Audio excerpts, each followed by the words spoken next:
Hi, welcome back for our final short video, which is about ways to play with symbolism in writing your own fairy tale. Again, I'm Celeste Boudreau, and I hope to be seeing you soon in one of my fairy tale writing workshops. In this video, I'm going to go into some stuff about archetypes and symbolism, but I want you to try not to get too stuck in your head about all this. Don't think of it as some kind of established grid that you have to try to learn and then shoehorn your story in someplace. Rather, think about it as a big table at a flea market. All you have to do is amble around browsing. If something attracts you and seems like it might fit something in your story, go ahead and pick it up and put it in your bag. You might collect a few objects, which you will treat just as ideas. You're not required to use any of them. The most important thing for you in crafting your own story is your own intuition and imagination. The purpose of this video is just to lay out for you a bunch of ideas that might spur your own imagination. You are the expert on your own story. So let's return to a question, why fairy tales? There is something powerful at looking at our lives through the lens of fairy tales. Tapping into subconscious universal archetypes can help us see our life as more than just a series of events that happen to us and to get past wherever we feel stuck. So for instance, when we view our life and ourselves through the lens of the hero's journey, in which we face internal struggles such as self-doubt, moral dilemmas, and the search for identity, then pain becomes purposeful. Villains are faced, and transformation is possible. Let me just make a quick note. Sometimes fairy tale characters, like a monster, can be used to represent a significant person. For example, in my book, Sherry uses the image of a troll to represent her abusive father. However, they can also be used to represent a feeling. For example, a wolf could represent fear or aggression, similar to how the comic book character of the Hulk represents uncontrolled rage for Bruce Banner. Now for a definition of an archetype.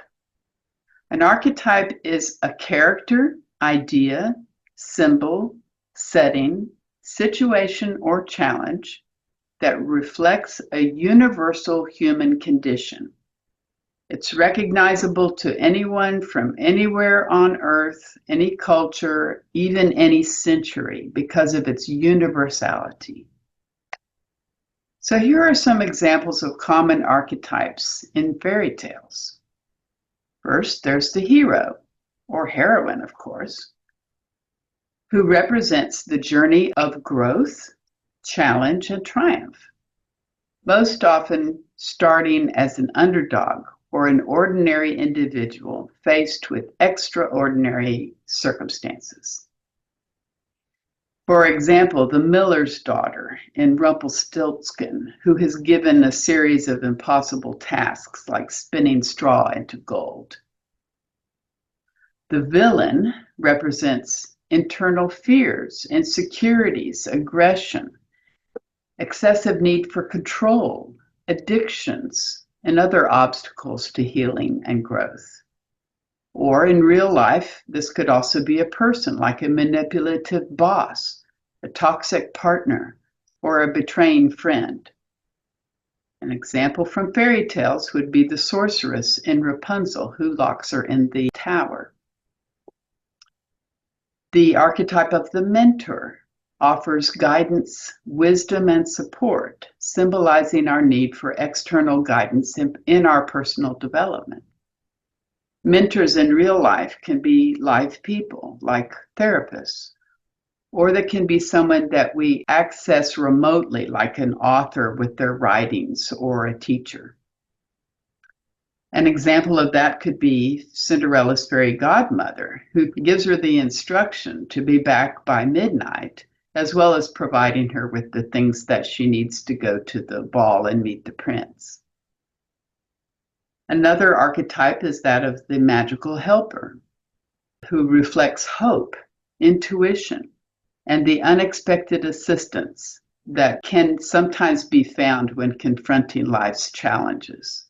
An example could be the seven dwarfs in Snow White, who provide her refuge and support during her exile. In my book, you could say that Sherry is the heroine, her father or her own fear is the villain, and Miss Mary, that's the butterfly lady, is her mentor. And Queen Gossamer, who's a fairy in a few of the fairy tales that are told, is the magical helper. But in my book, there's a deeper level of symbolism, which you'll need to read the book to discover. There are also other archetypes in fairy tales, including the innocent, which is usually a young, unspoiled character who exhibits purity, optimism, and naivete. This person is vulnerable, but possessing an inner strength and resilience. Cinderella is the obvious example. Then there's the orphan, which is someone who has been abandoned, marginalized, or overlooked. This person is looking for identity and belonging. An example of that would be Hansel and Gretel, who are abandoned by their parents in the forest.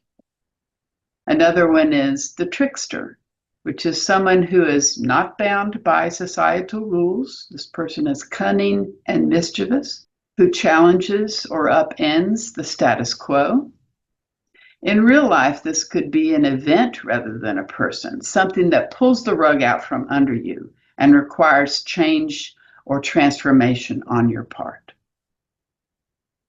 Objects or places in fairy tales could also spark your own connections with your personal life story.